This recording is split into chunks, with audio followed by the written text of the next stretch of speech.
সড়কের জায়গায় জায়গায় বড় বড় গর্ত, উঠে গেছে ইটের কার্পেটিং, কোথাও কোথাও সৃষ্টি হয়েছে গভীর খানাখন্দ। ভাঙাচোরা আর ধুলায় ঢেকে থাকা পুরো 10 কিলোমিটার সড়ক যেন এখন দুর্ভোগের আরেক নাম। এমন বেহাল চিত্র দেখা গেছে ঢাকা বগুড়া মহাসড়ক সংলগ্ন শেরপুর উপজেলার মির্জাপুর বাজার থেকে বেলগাছি ব্রিজ পর্যন্ত সড়ক জুড়ে। প্রতিদিন এই সড়কে চলাচল করতে গিয়ে দুর্ভোগ পোহাচ্ছেন সাধারণ মানুষ ও যানবাহনের চালকরা। খানাখন্দে পড়ে মাঝে মধ্যে আটকে যাচ্ছে গাড়ি, ঘটছে ছোটখাটো দুর্ঘটনাও। রাস্তাটা জায়গা জায়গা ভাঙ্গা। এই ভাঙ্গাচুরার কারণে আমরা গ্রামের মধ্যে থেকে অনেক রোগী মির্জাপুর এবং শেরপুরে যাইতে, ডাক্তারের কাছে যাইতে, হাসপাতালে যাইতে আমাদের অনেক সময় লাগে। রাস্তা খালি কই ঠিক হবো বিভিন্ন সময় মাপ দেয়, রাস্তা আবার দেখে যায়। এর আগে বহুবার এখানে দেখে গেছে। এই মধ্যে মাঝখানে বৃষ্টি হলে ভাঙচুর হওয়া যায়, গর্ত হওয়া যায়, চলাফেরা করে পার না, উল্টাও যায় গাড়ি।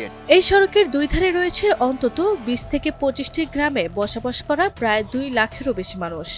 স্থানীয় কৃষকরা জানান, ভাঙা রাস্তার কারণে সময়মতো সবজি, ধান ও ভুট্টা বাজারে নিতে না পারায় তারা ন্যায্য দাম পাচ্ছেন না। বিভিন্ন রকমের খামারের বিভিন্ন রকমের সবজি, ধান, পাট ঠিকমতো আমরা বাজারে পৌঁছতে পারি না, খুব কষ্ট হয়।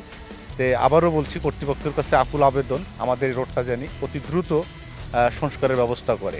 শুধু কৃষকরাই নন, শেরপুর উপজেলা স্বাস্থ্য কমপ্লেক্সের চিকিৎসা নিতে, কেনাকাটা করতে কিংবা উপজেলা প্রশাসনের বিভিন্ন কাজে এই সড়ক ব্যবহার করেন আশেপাশের অন্তত 20 গ্রামের মানুষ। শহরের স্কুল কলেজে যাতায়াত করতে গিয়ে প্রতিনিয়ত ভোগান্তির শিকার হচ্ছেন সব বয়সী মানুষ। শুরু করে আপনার সিরাজগঞ্জ পর্যন্ত কাজীপুরের সাথে সংযুক্ত হয়েছে, যেখানে প্রতিদিন লক্ষ লক্ষ লোকজন যাতায়াত করে এবং হাজার হাজার গাড়ি সেখানে চলাফেরা করে। আর কৃষকের সবচেয়ে কাঁচা দ্রব্য, কাঁচা জিনিস যেটা আপনার তরিতরকারি, এটা এই রাস্তা দিয়ে চান্দাইকোনা বিভিন্ন বাজারে যায়। এই রাস্তাটা খারাপ হওয়ার জন্য কৃষক অনেক ক্ষতিগ্রস্ত হচ্ছে। বিশেষ করে একটি কথা বলবো, আমাদের জোরকাছা বাজারে যে ব্রিজ হয়েছে, সেই ব্রিজের এখানে এই পরিমাণ ভাঙন সৃষ্টি হয়েছে, বৃষ্টিতে মানুষ চলাচল করতে পারতেছে না। তবে দ্রুতই রাস্তার সংস্কারের আশ্বাস দিলেন স্থানীয় এই জনপ্রতিনিধি।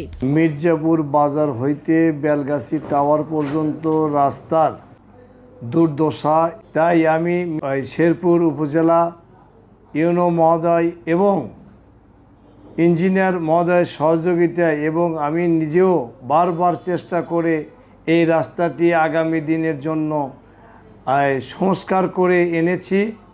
অল্প কিছুদিনের মধ্যেই কাজ হবে। জনসাধারণ অল্প কিছুদিনের মধ্যেই এই ভোগান্তি থেকে মুক্তি পাবে বলে আমি মনে করি।